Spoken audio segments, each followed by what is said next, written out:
আলাইকুম। Hi guys, সবাই কেমন আছেন? আশা করি ভালো আছেন। আমি আজকে বিফ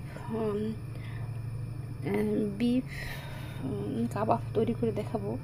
আপনারা আমার সাথেই থাকবেন আমার সাথে আশা করি, এবং আমার ভিডিওটা পুরো দেখবেন এবং ভালো লাগলে পুরো পূরণ করবেন এবং আমাকে লাইক কমেন্ট শেয়ার করে আমার সাথেই থাকবেন। এরপর যে আমি আপনাকে বিফ কাবাব তৈরি করে দেখাবো। আবারও আশা করি সবাই আমার সাথেই থাকবেন। তো চলুন আমরা রেডি করি। প্রথমে আমি নিয়েছি পেঁয়াজ কুচি, তারপরে পুদিনা পাতা কুচি, কাঁচামরিচ কুচি এবং বুটের ভেষণ এবং কাবাব মশলা, এবং বিফটাকে আমি একদম প্রসেসিং করে রেখেছি। যদিও ভিডিও বড় হবে সেজন্য শর্ট করার জন্য ব্লান্ড করে কিউব করে কেটে এটাকে আপনার ব্রান্ড করে নিয়েছি।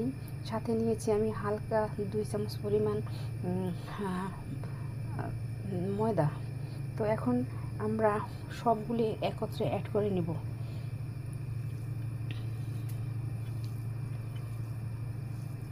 সব কিছু অ্যাড করে নিব। আমরা মুসলমান হিসেবে সবাইকে সহযোগিতা করা উচিত, এবং কারো সমালোচনা করব না। অনেক আপুরা দেখা যায় ভিডিও করার সময় মানুষকে ইনভলভ করার জন্য শাশুড়ি মা কথা, বৌমার কথা বলে ভিডিও থেকে সাবস্ক্রাইবার গেইন করে। আসলে এটা ঠিক না। মানুষের সমালোচনা করা এটা কঠিন গুনাহ। তো সবাইকে ভালোবাসবেন। মানুষ হচ্ছে আশরাফুল মাখলুকাত, শ্রেষ্ঠ জীব। সেই হিসেবে মানুষের কাছে অবশ্যই অনেক কিছু পাওনা আছে। আমরা সামাজিকভাবে একজনের কাছে দায়বদ্ধ।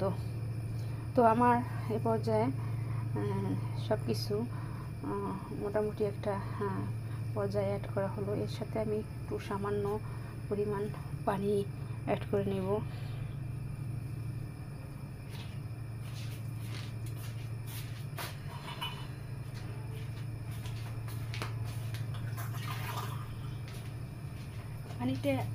পানিটা এতই কম নেব যেন শুধু একটু আঠালো ভাব হয়, এছাড়া বেশি যাতে না হয়। সামান্য একটু পানি নিয়েছি। এখন আমি